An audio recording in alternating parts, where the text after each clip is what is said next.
came for this glaucoma awareness education forum. So me time చాలా like time అందరికీ చాలా ఇది, కానీ లైక్ మీరు మీ టైంని కేటాయించి ఇక్కడికి వచ్చి గ్లాకోమా గురించి తెలుసుకోవడానికి వచ్చారు. దానికి చాలా ధన్యవాదాలు. ఎందుకంటే చాలా మందికి ఆ ఇంట్రెస్ట్ ఉండదు. ఎడ్యుకేషన్ ఫోరమ్స్ అంటే ఏముంటుంది, వస్తారు చూస్తారు వెళ్ళిపోతారు, ఏముంటుంది అనుకుంటారు. బట్ మీరు తెలుసుకుని glaucoma consultant here.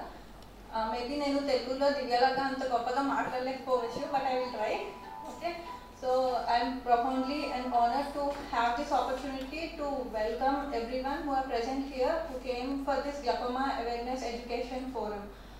So me time చాలా లైక్ టైం అందరికీ చాలా ఇది, కానీ లైక్ మీరు మీ టైంని కేటాయించి ఇక్కడికి వచ్చి గ్లాకోమా గురించి తెలుసుకోవడానికి వచ్చారు. దానికి చాలా ధన్యవాదాలు. ఎందుకంటే చాలా మందికి ఆ ఇంట్రెస్ట్ ఉండదు. ఎడ్యుకేషన్ ఫోరమ్స్ అంటే ఏముంటుంది, వస్తారు చూస్తారు వెళ్ళిపోతారు, ఏముంటుంది అనుకుంటారు. బట్ మీరు తెలుసుకుని గ్లాకోమా అనలే, జీ డిజీజ్ లేదన్న, కానీ మనసులో ఉండిపోయింది.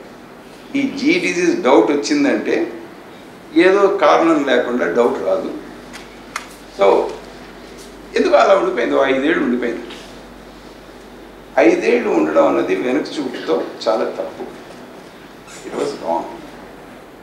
సరే మళ్ళీ కళ్ళు మధ్యలో ఎక్కడో ఒకసారి కళ్ళు టెస్ట్ చేయించుకున్నాం. సరే ఈసారి ఎల్వి ప్రసాద్కి వెళ్దాం, కళ్ళు టెస్ట్ చేయించుకుందాం, ఎలాగో వెళ్తున్నాం కదా గ్లాకోమా కూడా చేయొచ్చు. ఈసారి మరి టెక్నాలజీ మారిందో మరి ఏంటో నాకు తెలీదు, జట్టు మాత్రం లేదు.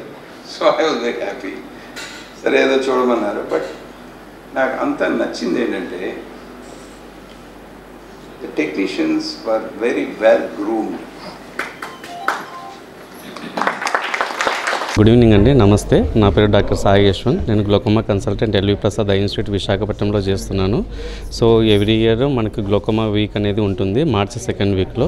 ఈ సంవత్సరం వచ్చేసి March 10 to March 16 glaucoma week అనేది చేస్తున్నాము. Uniting for a glaucoma free world అనేది మనము మెయిన్ క్యాప్షన్గా ఎవ్రీ ఇయర్ ఒక్కొక్క కొత్త క్యాప్షన్తో ఉంటుంది. ఈ ఇయర్ మనందరం కలిసి గ్లోకోమా గురించి అవేర్నెస్ క్రియేట్ చేసి గ్లోకోమా గురించి లేకుండా అన్నట్టుగా మనం చేయడం అనేది ఈ సంవత్సరం ఒక మన స్లోగన్ అనేది. సో మార్చ్ 10th నుంచి మార్చ్ 16th వరకు ఉంటుంది. అండ్ సో ఈ టైం అనేది అవేర్నెస్ అనేది ఇంకా క్రియేట్ చేస్తాము. మొన్న కూడా ఆర్కే బీచ్ దగ్గర మనం వాక్ కూడా చేసాము దీని గురించి ఎక్స్ప్లెయిన్ చేయడానికి, అందరికీ కొంచెం అవగాహన కలిగించడానికి. సో గ్లోకోమా అనేది ఎవరిలైనా వస్తుంది, చిన్నపిల్లలైనా వస్తుంది, యంగ్ వాళ్ళలో వస్తుంది, ముసలి వాళ్ళలో వస్తుంది, ఎవరిలైనా వస్తుంది. మెయిన్గా 40 సంవత్సరాలు దాటిన వాళ్ళలో వస్తుంది, స్టిరాయిడ్స్ ఎక్కువ యూజ్ చేసిన వాళ్ళలో కూడా వస్తుంది. సో స్టిరాయిడ్స్ అనేది అందుకే డాక్టర్ పర్యవేక్షణ లేనిది ఎవరు కూడా వాడకూడదు. అండ్ ఇంట్లో ఎవరికైనా ఆల్రెడీ గ్లోకోమా కూడా ఉంటే వాళ్ళ పిల్లలు వాళ్ళందరూ కూడా జనరేషన్స్ కూడా కొంచెం ఒకసారి కంపల్సరీగా చెకప్ అనేది చేయించుకోవాలి. ఎందుకంటే గ్లోకోమా వల్ల ఒక్కసారి నరం అనేది దెబ్బపడింది అని అంటే ఆప్టిక్ నర్వ్ అనేసి అంటారు. సో ఆ నాడి అనేది మనం దెబ్బతినిందంటే ఆ చూపు అనేది మళ్ళీ తిరిగి రాదు. అది అర్లీగానే మనం కనుక్కొని మనం ట్రీట్మెంట్ అనేది స్టార్ట్ చేస్తే కనీసం ఉన్న చూపును మనం కాపాడగలుగుతాము. దీనికి డిఫరెంట్ టైప్ ఆఫ్ మెడిసిన్స్ అనేవి ఉంటాయి, కొన్ని డ్రాప్స్ ఉంటాయి, కొన్ని లేజర్స్ ఉన్నాయి. దీనివల్ల కాకపోతే అప్పుడు ఆపరేషన్ అనేది చేయాల్సి వస్తుంది.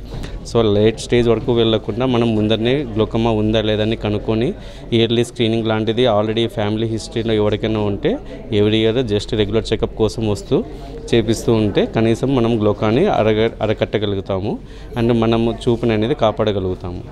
ఓకే, అందరూ కంపల్సరీగా ఫ్యామిలీతో అందరూ వచ్చి స్క్రీనింగ్ టెస్ట్ కానీ అండ్ చేయించుకుంటారని కోరుకుంటున్నాము. Thank you.